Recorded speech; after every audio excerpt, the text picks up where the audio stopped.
3 weeks, nothing on the scale. You have been careful, you have been logging, and the number is exactly where it was. There are 4 things this usually is, and they are nowhere near equally likely. The first 2 are not really problems. The third is the answer most of the time, and it is the one that gets people accused of lying, which is both unkind and wrong. The fourth is real, and it is the one almost everybody reaches for first. In order. Reason 1. It has moved. You just cannot see it yet. Your body weight is not your body. It is your body, plus everything currently inside it and attached to it. Food in transit, water bound to glycogen, sodium pulling water into your tissues, and for women, a hormonal cycle that moves fluid on a monthly schedule with nothing to do with fat. Any one of those is worth about a kilo. Together, they can hide a fortnight of real progress.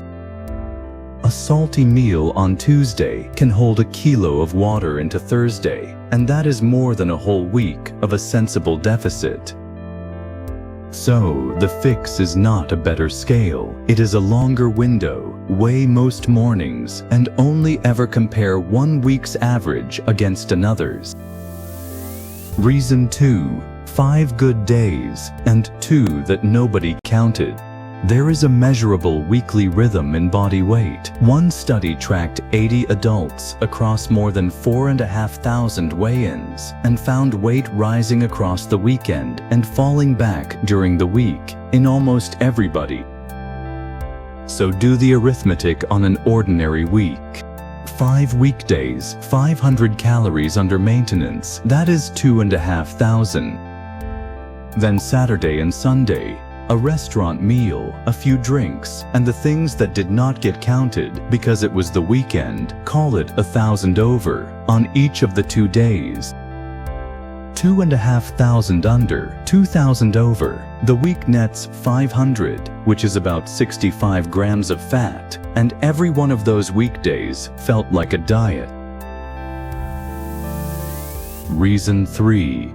And most of the time, this is the one.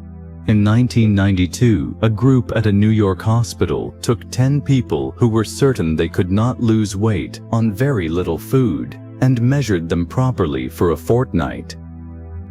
They reported eating about 1,000 calories a day. Measured, they were eating just over 2,000. That study gets quoted as though those people were lying. They were not. The work that followed it is consistent, and the error is in estimating, not in honesty. Oil in a pan is about 120 calories a tablespoon, and it is invisible by the time the food reaches the plate. A handful is not a portion. The thing you ate standing up did not feel like eating. Nobody can eyeball this. It is not a character flaw. It is a measurement problem, and measurement problems have measurement solutions. Reason 4. Your maintenance really is lower than it was. Some of that is just arithmetic. A smaller body costs less to run, so the number you worked out in January is wrong by March. And some of it is behavior you did not choose. In an overfeeding study at the Mayo Clinic, how much people spontaneously moved varied by nearly 800 calories a day between individuals. That dial moves downward in a deficit too, quietly. You take the lift, you fidget less. There is a genuine metabolic adaptation on top of that, and it is real. In ordinary dieting, it is usually tens of calories a day, occasionally 100 or more. The famous figure of 500 came from a television program where contestants lost close to 60 kilos in 30 weeks. That is the extreme end of the evidence, not the middle. So it belongs on the list. It belongs 4th on the list. So here is the order, and it is a checklist rather than a debate. 1. Take another 2 weeks and compare averages rather than days. If the average is falling at all, nothing is wrong and you are finished. 2. Look at Saturday and Sunday specifically, not to feel bad about them, just to see whether they were counted.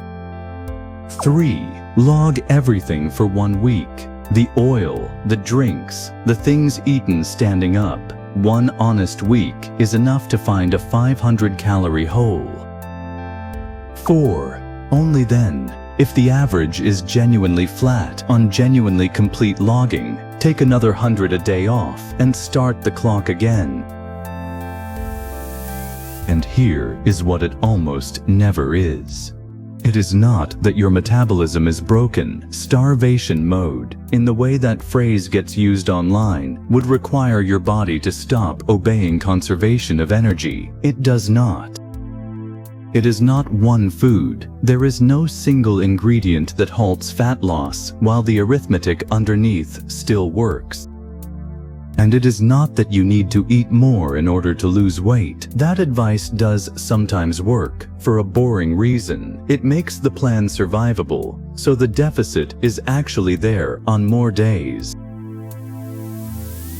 Which leaves the one thing every step of that checklist depends on: complete logging for 1 week, not forever, not perfectly, and not to judge you, once, properly, including the parts that never get counted. So Nutrio takes a photograph instead of a search, calories and macros on the screen, and the day's total where you can actually see the whole.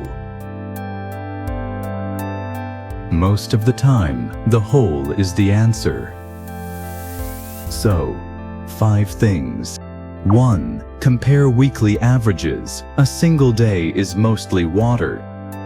2. Count the weekend before you change anything else.